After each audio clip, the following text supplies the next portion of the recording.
Good morning and welcome to Free Advice Friday. My name is Keri Barnum for New Shelves Books. We are gathered here today for Free Advice Friday, where we talk about publishing, marketing, the business of being an author. We meet every Friday at 10 a.m. Eastern, and you are welcome to join us live simply by going to newshelves.com/FAF. And if you are watching a replay, then you're probably over on YouTube, which is just New Shelves Books on YouTube. So you can follow us there as well and email in your questions in advance to info@newshelves.com. Today we have some questions. I have one question that was sent in, and then I have a couple other questions that are showing up live. But let's start with that emailed question. Someone emailed in and asked if there was a big difference between the London Book Fair and the Frankfurt Book Fair, and what might make someone choose one over the other.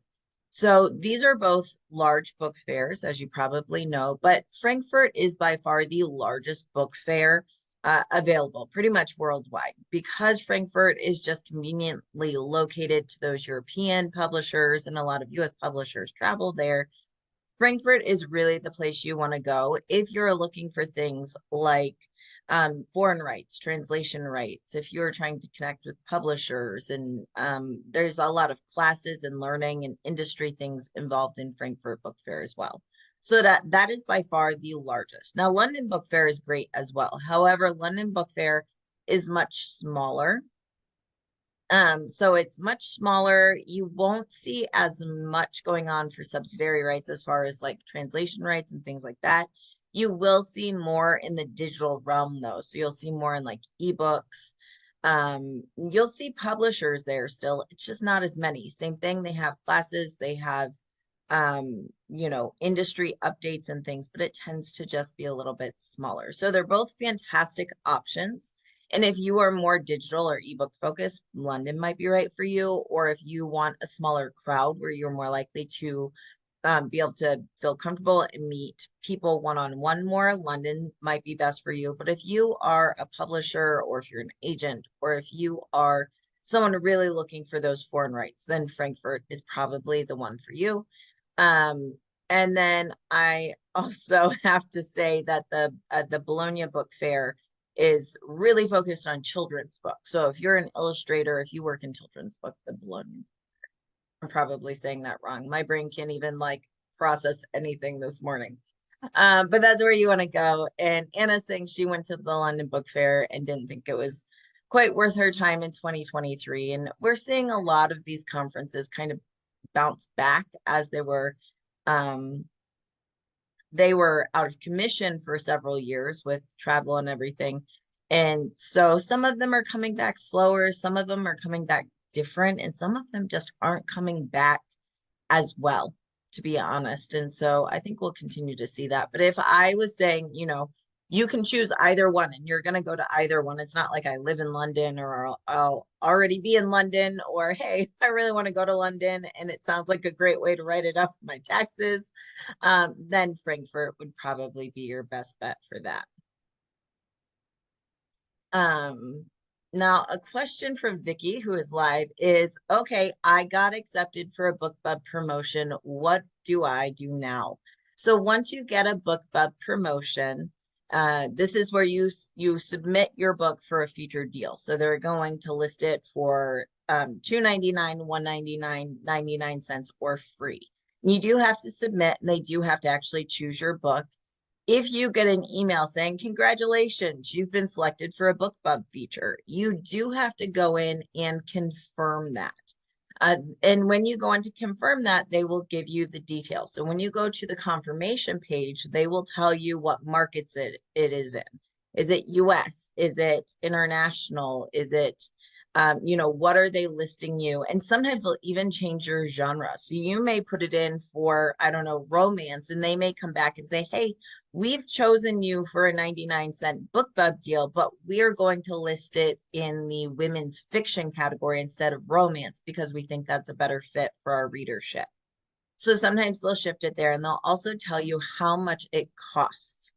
So when you do that, they'll tell you how much it costs, and it can range, you guys. It can range from If it's international only, for some lists, it can range as few as like $100, and it can be as much as like $2,000. But they'll tell you what it costs. And then not only do you have to confirm, yes, I can do this day, yes, this works for me, you also have to pay to confirm your spot. So that's something you definitely want to do, where you go ahead and you pay to claim your spot. And then from there, okay, you've claimed it, you've told BookBub yes. The next step is you need to make sure that you have a plan for how you're going to discount your books. Keeping in mind that KDP does not allow you to schedule a down price. They allow you to schedule, if you're on Kindle Unlimited, they allow you to schedule free days. You have up to 5 free days when you're in the Kindle Unlimited system, 5 free days every 90 days. And you can schedule those in advance. But if you are doing a 99-cent deal, there's no option to just schedule that. So you have to physically go in and down price that book. So make sure you have it on your calendar, set reminders, have someone there ready to check for you, because it can take a day or two to go down. It often will be very quick. It can take as little as an hour to see that price take an effect. But I've seen, especially around the holidays, where it takes 2 days to down price. And if your price is not down where you committed to for BookBub, then they simply do not put your book in the list. They don't list it at all.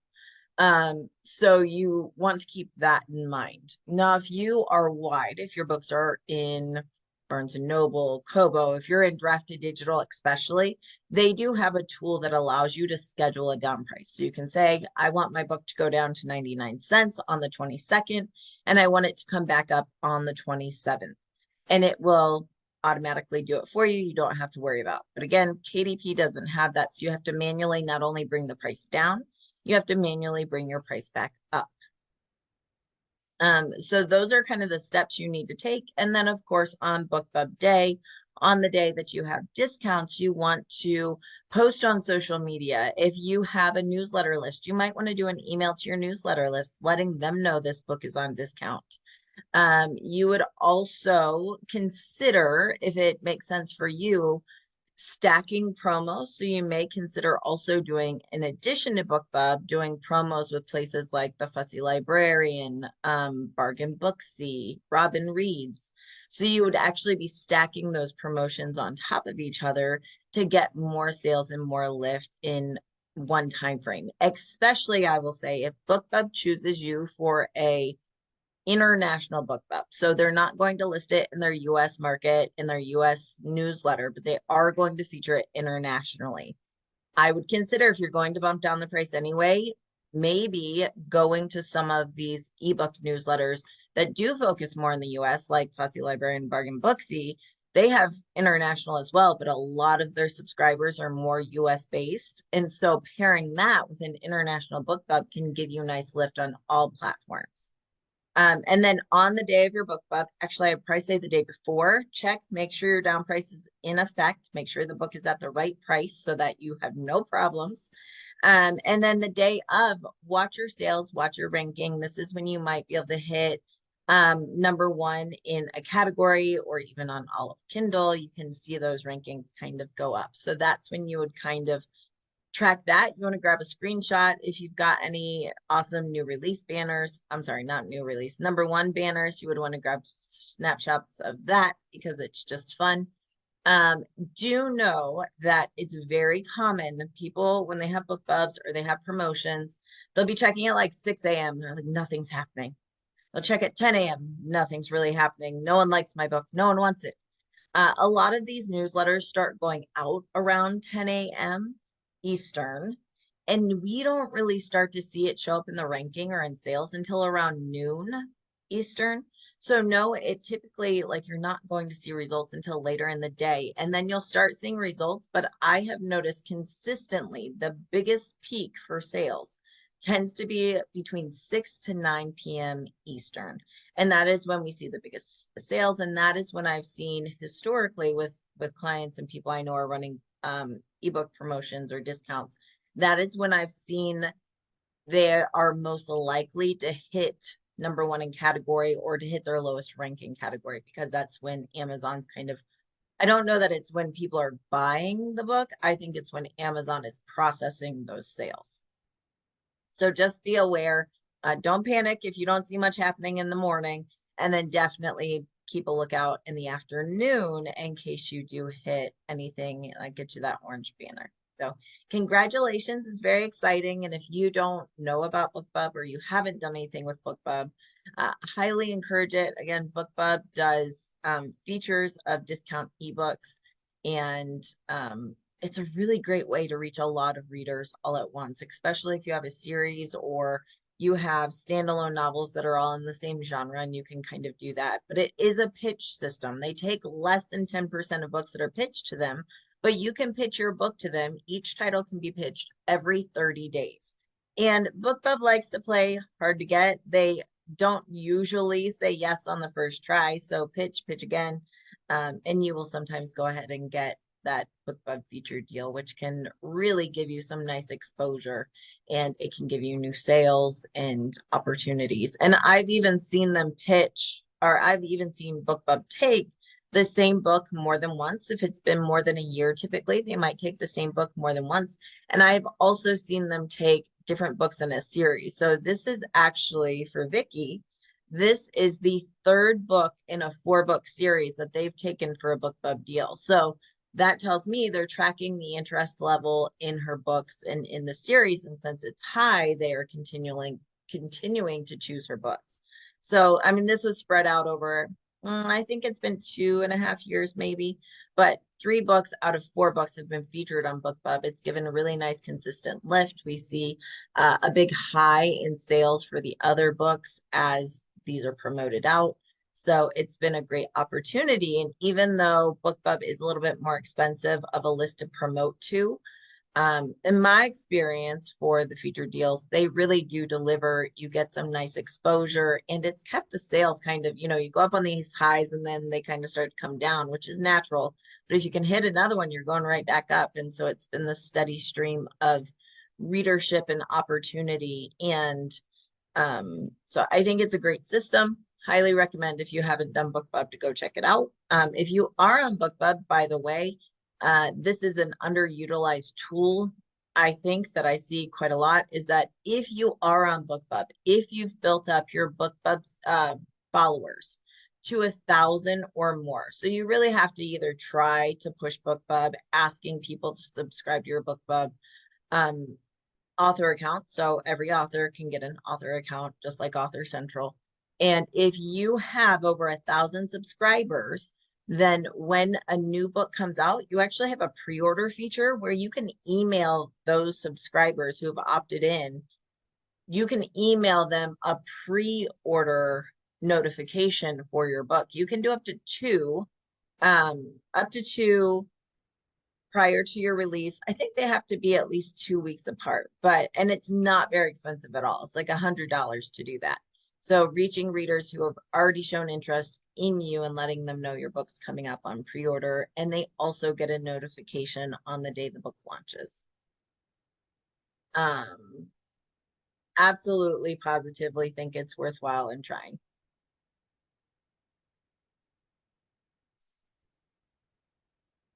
If I redo the cover of my children's book to add a subtitle, will I need a new ISBN before I upload to KDP? Yes, you will. Well, this one's kind of hard. If you redo your cover to include a subtitle, Amazon may let it slide through if you're just uploading the new cover. However, what Amazon will not let you do is they will not let you change the subtitle of your print book. So your print book, once you put that title in, you submitted, your print book title is locked in with that ISBN. If you misspell your title, you're still locked in. You got to do a new edition with the correct title and a new ISBN. So if you are hoping to actually put that subtitle on your book, for the print book, if you're hoping to put that on the book metadata, not just on the cover, you would need a new ISBN. It would be a second edition. If, however, you're just trying to upload the cover so it's visually there, but not update the metadata, you might be able to slide by with that. It just depends on if Amazon catches it or not.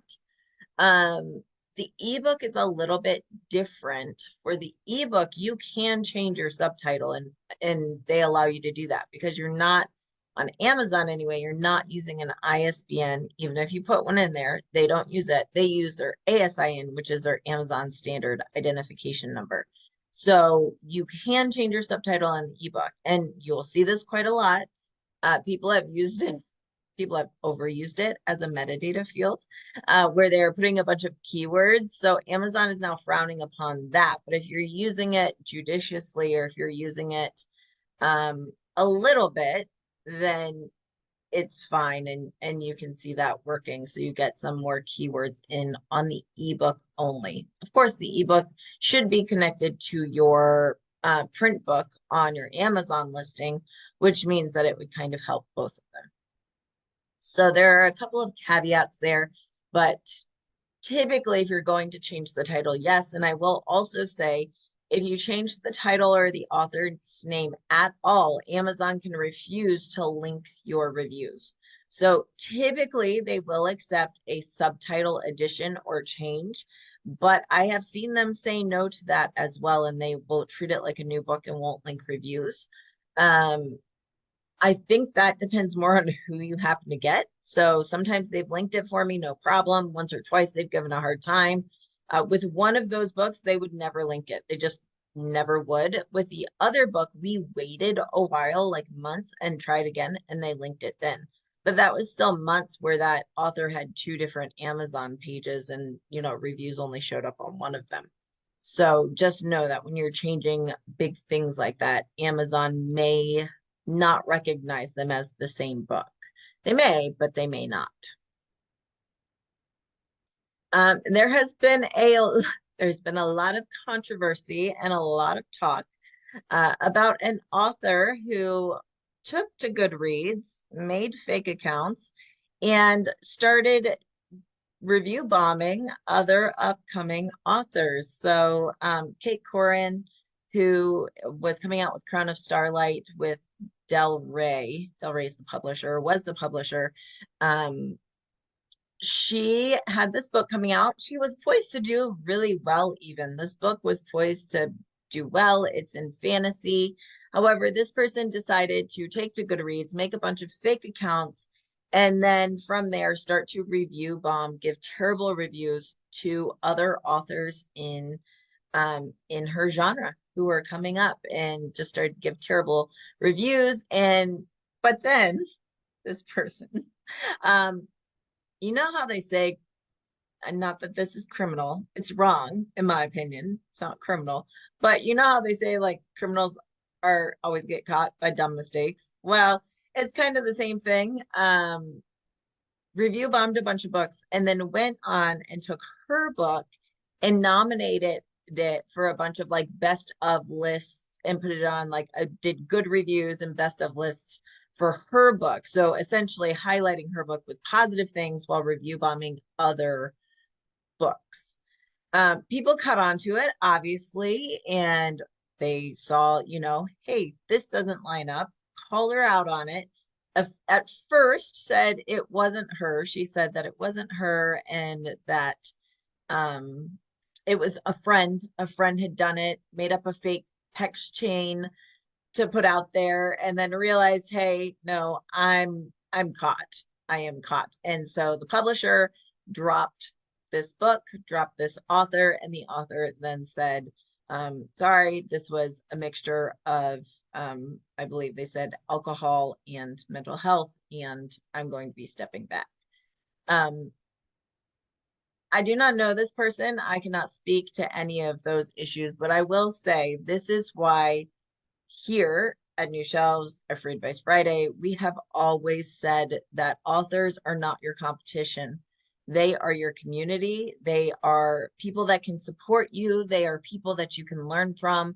You can recommend each other's books. If you're writing a book in the same genre I'm writing, guess what? When my reader's done reading my book, they want something else to read. And if I can be the person who recommends another great book in the genre, they're just going to like me even more.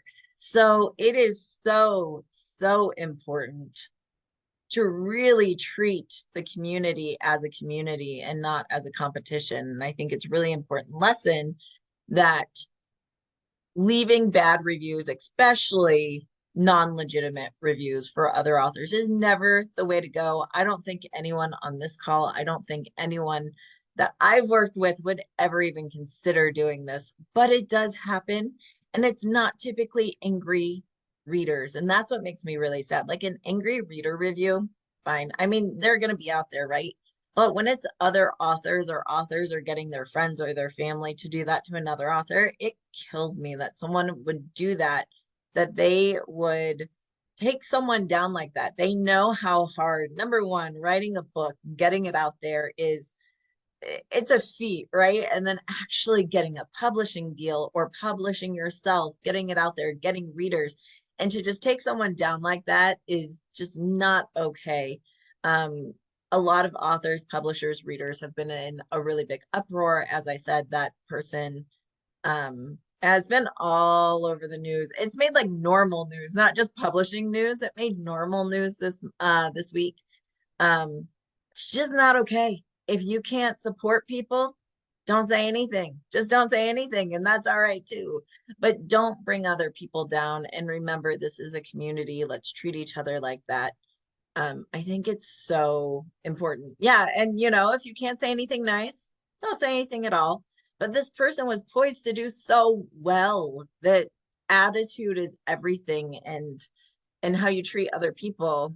Well, as a friend of mine said, well, we know what they say about karma, and what you put out, whether you believe in karma or just kindness, whatever it is, what you put out typically comes back to you. So I think it's one of those things that it's really, really, yeah, I just think it's crazy. So definitely don't do that. If you've ever been tempted, don't do that. In fact, I get asked all the time to review books, or if I review books, and actually my Amazon account doesn't let me because Amazon knows my name and has all those connections. So Amazon's like, no, you shouldn't be reviewing books. And I don't, because in my spot in the industry, I may say, hey, I really like this book, or put it out on social media, but I don't review books typically because in my place in the industry, it could be seen, if I didn't love something, if I can't give it a great review, it could be seen in a negative light. If I do love a book and I'm working with the author, it wouldn't be ethical. So there are different things in there. I'm not saying you guys shouldn't review books, but I am saying if you don't have nice things to say about other books, maybe best not to say anything at all. I would not go on and find an author and just give them a really hard public review or critique. That's not really going to win you any favors in this business. And readers will do that. Readers will do that all on their own if the book really deserves it. So let's not add to it. So there's a great lesson for all of us.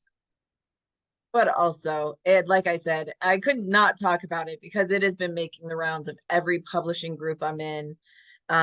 Publishers Lunch talked about it. I have seen it on like I said, I've seen it on like mainstream news and media because it was just such a big deal. So be nice, as David said, just be nice. It's much easier and better that way. So. All right, let's see. Book covers are very important, and the one my self-publisher is suggesting is awful. How much should I expect to pay for a decent cover for business genre? And aside from Reedsy, is there any other place where I can go to get some perspective? So this is not the first time I've heard this, is that I'm working with someone that's giving me a terrible cover. And I've heard this from big publishers, from hybrid publishers, so many options. So covers will run the gamut. You will find pre-made covers from $100 all the way up to professionally done covers that may cost in the thousands. It really does depend on the elements. But there are a lot of great options for covers, especially if you're using text or stock photos. You're not doing an original illustration. Anything that takes original art, illustration, art, anything like that, you will pay more for. But if you are doing, you're really focused on text, or if you're focused on, the typography or stock photos, you can really find a great cover ranging in the $200 to $500 range depending on what you're looking for. I think one of the things that is important is when you're looking for a cover to know your genre, to know your comps, and know what you want. So this is a mistake I see a lot is people say, I want a romance cover. Great. What kind of romance cover? What's your genre? If it's steamy, you're probably going to have a couple embracing, or you're going to have a very muscly person, or some very evocative looking photo on the cover. If it is like a meet cute, clean, sweet romance, you're probably going to have something that's a little bit more cartoony or illustrated. If it is more in women's fiction, you're probably going to have something that's got more photo with that's when you see more photo, that's where you see more landscape in women's fiction. If you're going for mystery, is it cozy mystery where we expect to kind of see some illustration or cats, or is it, crime noir where we're expecting to see something totally different?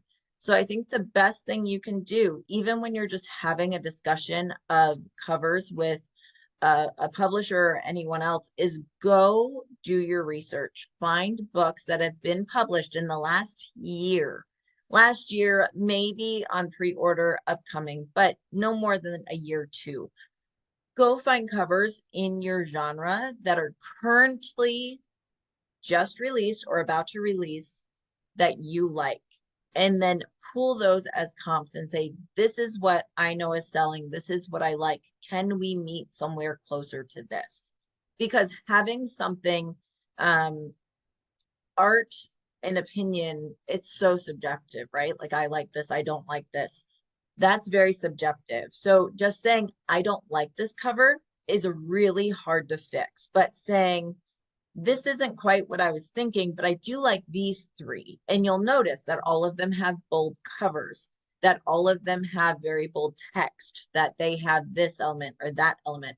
That's something that can draw you closer to what you want with your current designer or publisher, if that's an option. But it's also something that's very helpful when going to a designer that will get you what you want. I work with authors who I'm the go-between where I'm like, okay, tell me what you want. And they tell me, and I'm like, that makes no sense. Let's go look at Amazon. Let's go look at comp. This is what's selling. Do you like this? What do you like about it? What do you not like about it? Let's look at this. And so then we pull comps together, and then I go to the designer and say, hey, we like these three comps. Really like how the title's done in this one, how it's bold, or how it's, got a lot of flourishes. Like the color and the aspects of this one. That is how we have to speak to designers. I think it's so important that we're not giving I like it, I don't like it, it's not right. We have to be more specific. And it's really important that we just don't look for good cover design, but good cover design for your genre in your book. So a designer that can be fantastic for romance and fantasy might do terrible with nonfiction or business. So looking for that are all things. Now, if you are looking for a list of designers that I have personally worked with or my clients have worked with and they like, if you go to the New Shelves People We Like page, there is a section that is cover design. And I do have a list of people there that I've worked with. So I'll drop that link in here. You guys probably all have it, but there is a list where I have some designers I've worked with. And also some of those books, if you look at book covers that you like, some of them on the copyright page will list the designer and give them credit there. So that can be helpful as well. But all of those things, cover design again is so subjective, and it's one of those things. It's one of those things that you want what you want, but I will also say, I say this to authors, I will also say one of the reasons why I tell you to do your research about what's selling right now, what's trending, is that you may not like what's selling right now or what's trending. So you may not like your cover, but that doesn't mean it's not a good cover for your book to help your sales. You may not have that personal taste, but you may also not be a reader. If I'm writing a young adult fantasy, then guess what? I'm way too old to be the reader. So what I would cover it with may not be what's trending in the genre. It may not be what's selling. So in addition to using comps to find out direction and what you like, it's also important to go see what's selling. You may not absolutely, I don't want you to hate your cover, but you may not originally like your cover. It may not be the thing that you thought of, but does it fit the book? And that's a really important question. And I've had this talk with authors before where they want something on the book, and I say, you can do it, but no one's going to know what it is. It's not, this looks like, I had a conversation with an author the other day. Um, I really think the book has a lot of potential. I think the book um, could have a great readership, but it was a thriller, and the cover looked like it was some sort of poetry self-help. It's not the right readership. It's not the right cover. Now, the author then said, well, this is why I did it. This is what I was trying to get at. And I said, oh, that's a great idea. But it doesn't work in this form. The idea was in this book, it had a flower on it that was kind of growing up out of the weeds. And the idea was that she wanted something soft because the name was very aggressive.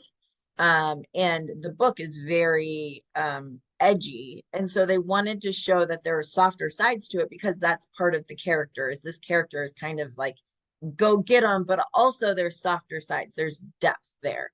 And so I said, great, I get that, but this is not how we deliver it in this genre. In this genre, what if you have a shadowy female figure walking away so you can see that softness against maybe a crime scene at the front or some type of edgier darkness at the front?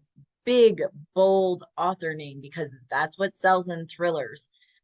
Putting the title over the book cover, not fitting it around the art, over the actual illustrations and covers.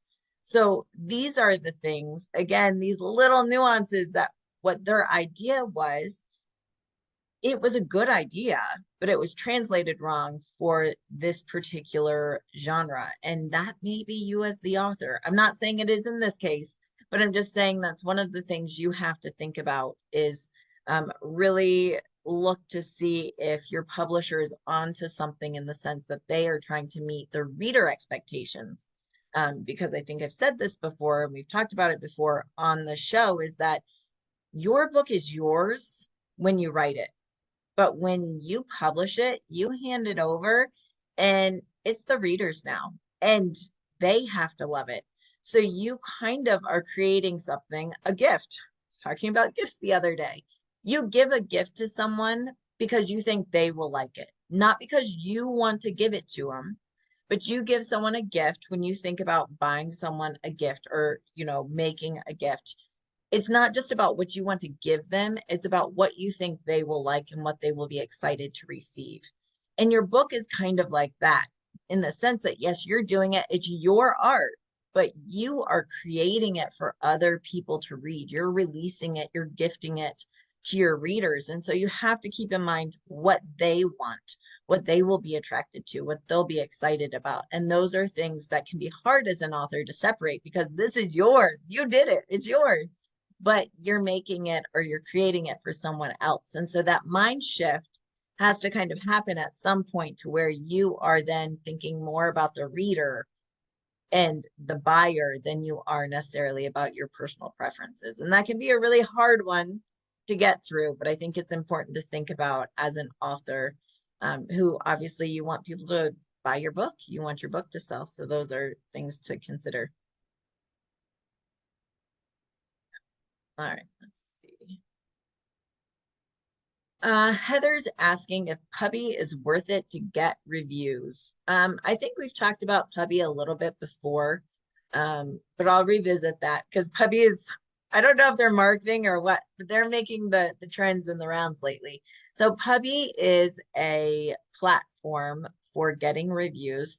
I think you pay a monthly subscription to kind of have access to the review system. And the way that it works is it's actually powering other authors to review books, but it's not a review swap. So in the sense that it's not I'll read your book, you read mine, we'll both give 5 stars, and you know, but I don't have to read your book. I'm just gonna give it 5 stars, say it was the best book ever, and walk away. That's against Amazon's terms of service.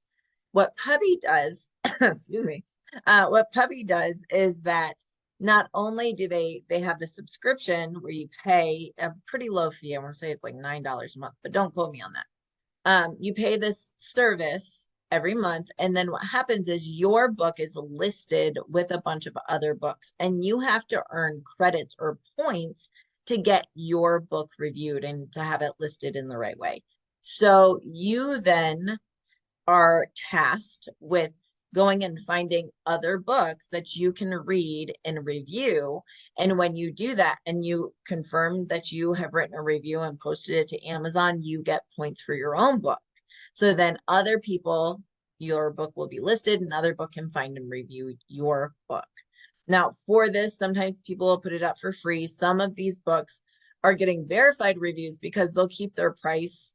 You can list your price at whatever it is, but a lot of them will keep their price at 99 cents, $1.99, a much lower ebook price, and you actually have to pay for the book. So you are not only doing your subscription service, but then I'm going to go find Jane's book. I'm going to buy it for 99 cents, and then I'm going to read and review it to get points for myself so that Tom can come read my book and do the same thing. So it is not necessarily readers. I mean, authors are readers, right? But it's not necessarily readers reading and reviewing. It is other authors who are reading and reviewing to get their book reviewed. So all of that to say, it's called Pubby. I think it goes under pubby.co. Pubby dot, oop, I can't type. Pubby.co. So let's look at the pros. The pros are that if you do this system and you're an active participant and you are reading and reviewing books, you are likely to get reviews for your books, which is a positive thing. We know it can be really hard to get reviews. So that's a positive thing, but there are some cons that I think it's important to consider. Number one, it takes time. You have to be willing to, number one, buy other people's books, read them, and review them. So you have to commit yourself to being an active participant to read and review in order for your book to get anything in return. So that's one thing to think about. The other thing to think about is that because authors are reading and reviewing to get more reviews, they may be reading outside of their normal genre or what they would normally buy. So if all I read is Western thrillers, I really like a good, good Western thriller. It's gonna say John Wayne, but that kind of thing. That's what I'm reading. That's all I read. That's all I buy from my Amazon account.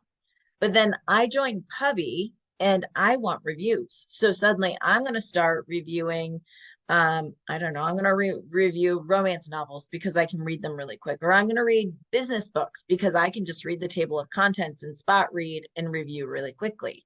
Well, what happens is as people do that, we know that Amazon thrives on algorithms. They thrive on algorithms and also bots. So if the people who are buying your book don't typically read your genre, if they don't typically read business books and they only read Westerns, then what happens? Well, Amazon's like, I'm very confused because a lot of people are buying this business book, but they typically, that reader would buy a Western or they'd buy a thriller or they'd buy a romance.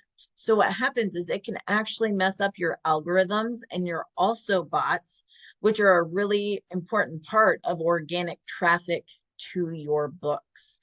So you're showing up on, if you read this book, you might also enjoy this book. That natural algorithm and lift that we try to get and train into Amazon can be hurt by the Pubby system because people who wouldn't necessarily read your book are now buying it. So it does depend on how many other sales you're getting from readers who might legitimately read in your genre, or if you happen to, have an author or you're getting reviews from people who do write the same thing as you or read the same thing typically.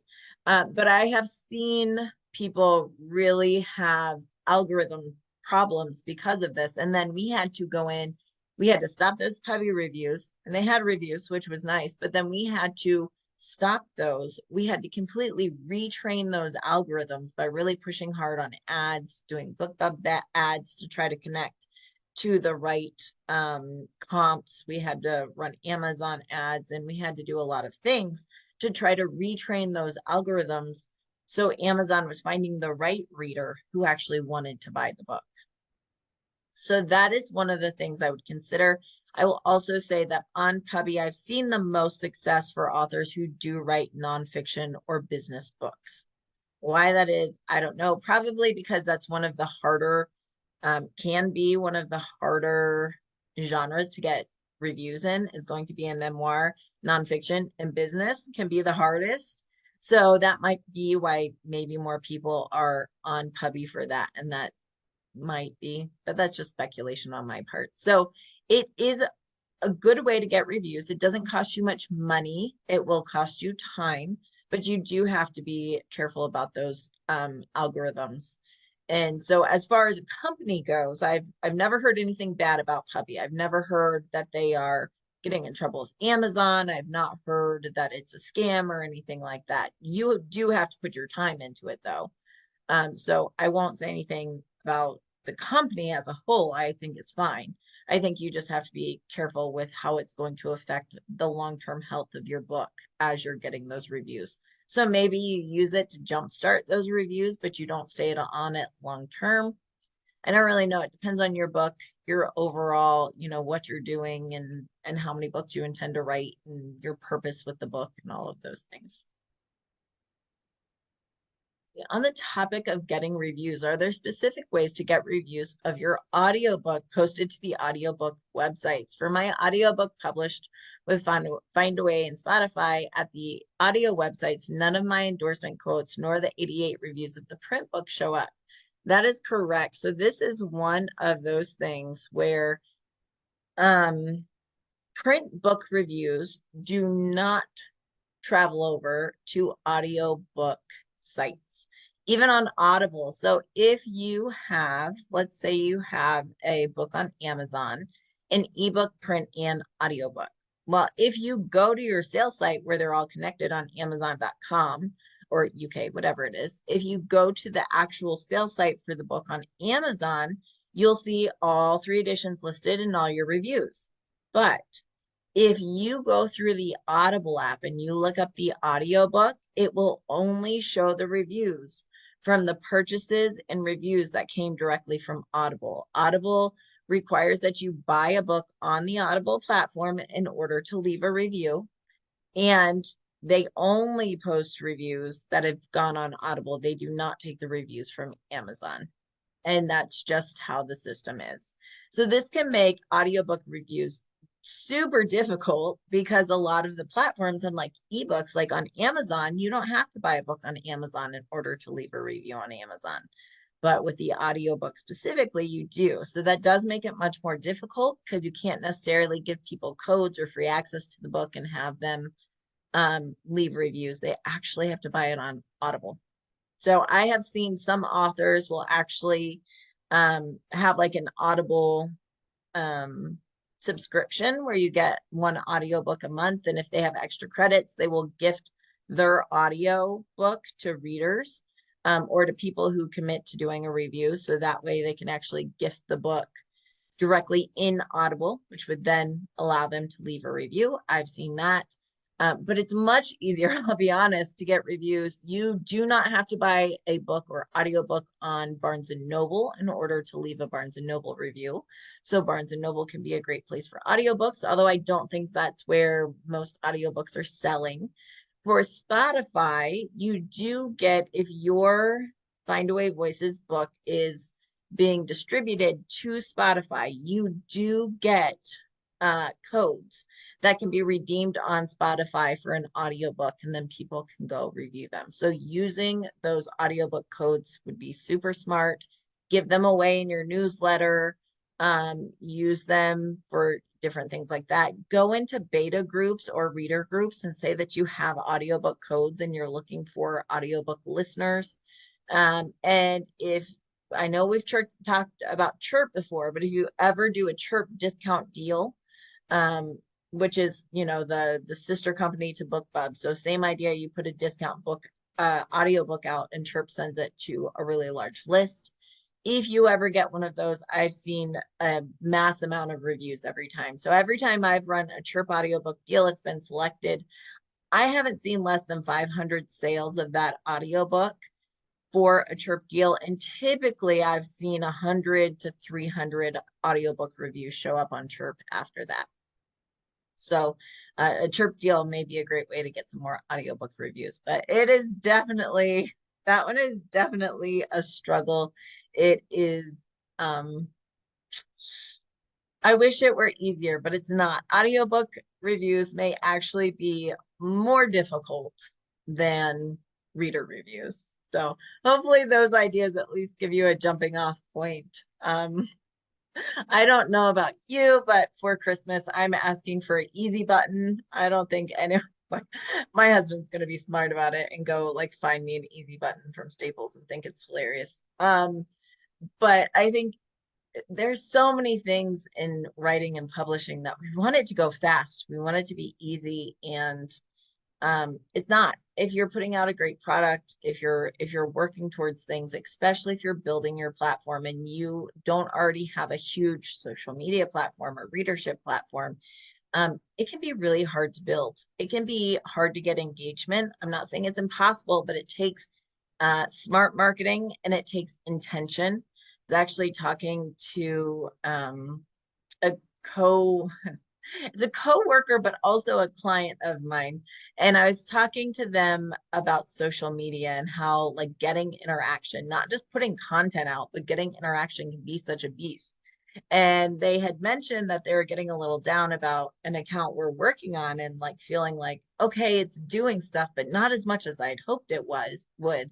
And it was getting a little bit down about that. And then they happened to go to a very large publisher's social media page and saw that they were getting almost no interaction. They were posting, but they were getting very little interaction unless that post had been shared by a influencer or an author with a really large platform. So she went to another very large publisher's social media and started checking out their posts, and it was the same thing.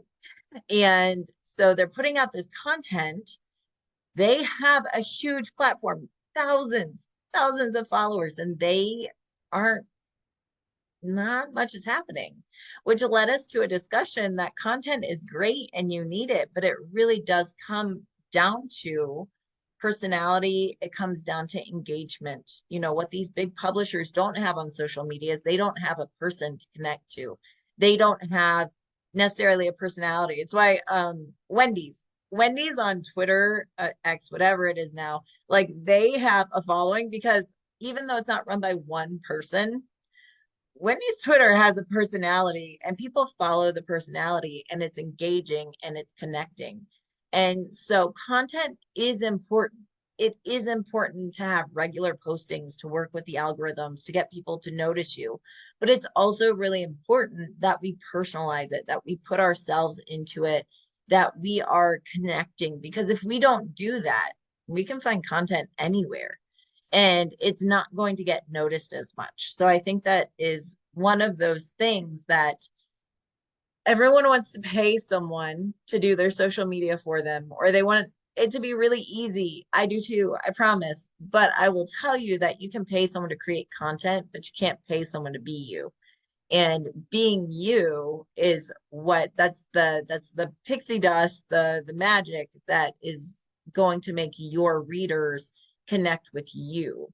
So I know it's not every author's favorite. Not every author likes to be on social media, and I know that can be hard, but I do think it's very important that if you are feeling like you're doing all the right things, or you're paying people to do the right things, but you're not getting the response you want, it may come down to needing more of you in it, more of your personality, more of your engagement, and that'll make a world of difference. So Look, when you figure out how to duplicate yourself, get a clone, let me know. I think that I could probably use 3 or 4 of myself. I don't think anyone else in the world could handle 3 or 4 of me. God bless my husband and kids. They couldn't, but I could sure use the extra hours in a day. So let me know when you figure that one out. All right, you guys, thank you for joining me today. We'll be back next Friday, 10 a.m. Eastern, same time, same place, to answer your questions live. Thanks for joining me today, and I hope all of you have a fantastic weekend. Bye, everybody.